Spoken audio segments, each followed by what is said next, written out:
The sound quality isn't great, but the food quality was amazing. Hey everybody, welcome to Cookbook Salon. I think it's the 15th one.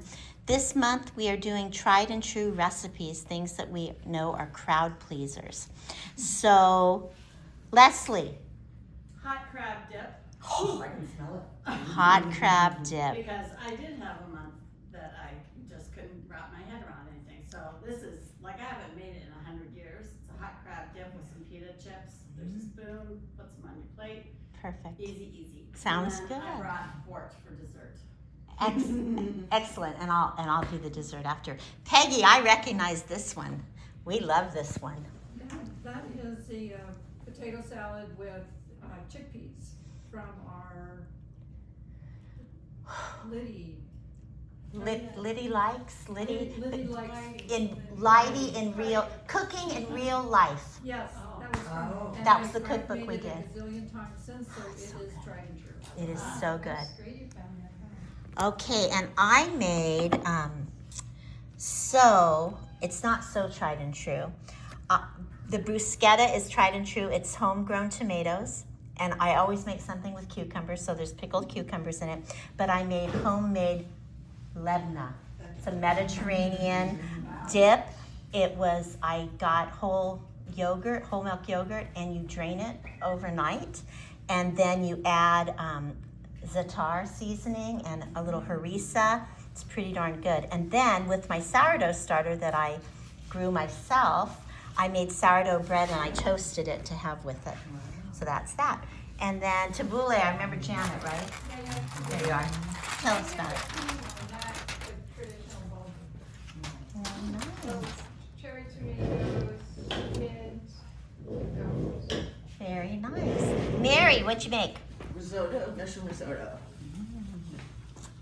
And what's this? Who's left? Hi, Michelle. Hi, Kat. Oh, Jane, what'd you make? The cream puffs, and it seems like everywhere we go in Rossmore, if you want finger food, and That's right. That's you what want to it make said. it look a little upbeat. So Elevated. yeah, and then I just go to Trader Joe's or Whole Foods and buy a Sonoma chicken salad, and then they also have The curry one. You just throw it together, Excellent. and it looks a little more It's special. like profiteroles. Very nice. And Michelle, what did you sneak in here with? That is spicy garlic chicken pizza. It's not real spicy. Good. The misnomer. It looks amazing. Tell us about her Moroccan This is tofu. Moroccan tofu, and it has everything in it that you can imagine. Seasonings, there are probably about a dozen of them. It's got apricots, tomatoes, cranberries, tamari, apple cider vinegar, dill, and then there's couscous on the side, and there's tofu on top that has It's different looking. yeah, well, because it's got a mixture made with miso paste, garlic powder, and water that's spread on top of the tofu. So I have no idea how it is, but we're gonna find out. We're gonna find out. Lily, what did you bring today? I brought instant pot ribs, which is Hey everybody! super easy. Everybody, let's listen to what Lily brought today. Sorry. Do you guys know what the instant pot is? It's like a pressure cooker, and I made the ribs. I actually went to Safeway like at 4 o'clock. Bought the ribs, stuck it in the instant pot, added some barbecue sauce, and here they are. Oh my God. That is I amazing. make my corned beef in the Instant Pot. Yeah, it's very. It's a chicken dish that I adapted many, many years ago, and it's gone from, so it's Mindy's chicken. So that's about it. Well, what's in it? It's wine, it's wine, Parmesan cheese, basil and garlic, and chicken. Diana, tell us about your drink. Okay, the ones in the cups already, that is the recipe you sent me from this cookbook, which I think is next month. Yeah, it is. Called Cocktail au lait. Oh, who speaks French? Lillet or Lillet? Lillet? Okay, with ginger in it. It's got minced ginger, and I really made slivers of the lemons just because I thought it would impart more flavor. Now, the Lillet Blanc is like kind of a sweet vermouth in a way. It's more of an aperitif, but it's a little bit on the sweet side. And so I mixed all those in with some basil leaves. And they suggest that you can top it off with tonic. So I've got tonic separately. I've also got ice in an ice bucket. You can add to that. And that's definitely alcohol. And more importantly, Well, that's the second beverage. Okay. And that's a non-alcoholic or alcoholic option. I brought that last time and I actually loved it. The Thai basil lemonade. it was so Which good. really has a punch. And this time I brought vodka if you want to add that. Nice. So. Very nice. What did you bake from the Sweet Tooth? Fritter bread. Okay. You know, How'd it was go? hard. It was easy to do, but you know, the apples took a little while. The other thing I didn't do is it called for like a powdered sugar and milk glaze on top of it, but there's enough sugar in there. I felt like you were just gonna over sugar it, so I didn't do that. And it just didn't want to come out of the pan, and when I cut it. Did you notice though, she says if you don't like it, it's your fault, because if you don't follow her recipe exactly, she won't guarantee it. No, it says it in the book. Yeah, so we'll keep that in mind. Oh my God.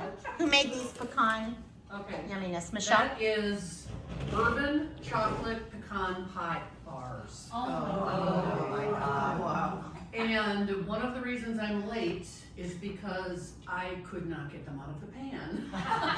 Even though I had lined the pan with parchment paper. So if you taste one and it has a little piece of parchment paper on it, you know why. You know it was homemade.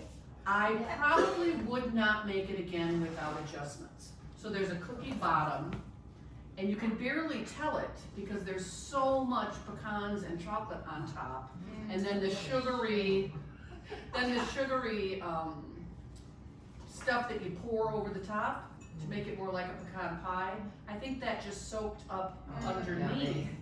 It's very tasty though, yes. It looks amazing. It looks amazing. But why bother? I would change it if I was gonna do it again. All right. Ed, tell us about your amazing brownies. Me? Yeah, you. Well, I like chocolate brownies, and I think Ghirardelli makes one of the best of them. So that's what it is. I cheated. So. But it's so good, yeah. And cookies. Peggy. Peggy, yes, I made brown butter oatmeal raisin cookies. How'd it go?